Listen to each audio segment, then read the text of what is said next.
Hello everyone, welcome to my channel. आप मेरे channel को सब्सक्राइब करें और बेल आइकन को दबाना ना भूलें। अपना अपना काम। गिट्टू तोता, टिन्नी मुर्गी और चूचू चूहा 3 दोस्त थे। तीनों एक ही घर में रहते थे।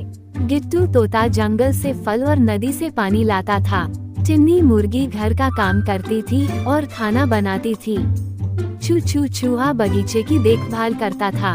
तीनों अपना अपना काम बहुत मेहनत से करते थे और प्यार से रहते थे। पास ही एक पेड़ पर कालू कौवा रहता था। उसका कोई दोस्त नहीं था। उसको सब काम अकेले करना पड़ता था। उसको तोते और मुर्गी की दोस्ती अच्छी नहीं लगती थी। एक दिन गिट्टू तोता फल लाने गया। रास्ते में कालू कौवा मिला। कालू कौवा बोला, बिट्टू भैया, तुम बहुत सीधे हो। वो मुर्गी और चूहा तो सारे दिन घर में रहते हैं, कुछ भी काम नहीं करते हैं और तुमसे नौकर की तरह काम करते हैं। मुझे तो बहुत दुख होता है। बेचारा गिट्टू। ऐसा कहकर कालू कौवा उड़ गया। गिट्टू सोचने लगा, शायद ठीक ही कहता है। मैं क्यों काम करूं? मैं क्या नौकर हूं? ऐसा सोचकर गिट्टू घर आ गया।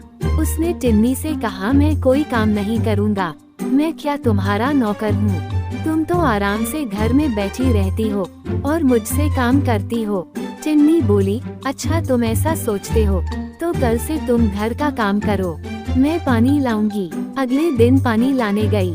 चच्चू बगीचे से सब्जी लाने गया। गिट्टू खाना बनाने लगा। उसको खाना तो बनाना आता नहीं था। उसके हाथ चल गए, खाना भी जल गया। वो रोने लगा। टिन्नी और चूचू घर आए। उन्होंने देखा कि खाना नहीं बना है और गिट्टू रो रहा है। गिट्टू ने कहा, मैं खाना नहीं बना सकता, देखो मेरे हाथ भी जल गए हैं। चूचू उसके लिए दवा ले आया। टिन्नी ने उसके हाथों में दवा लगाई, फिर खाना बनाया। तीनों दोस्त खाना खाने बैठे। टिन्नी ने कहा, घर का काम करने से कोई नौकर या मालिक नहीं बन जाता।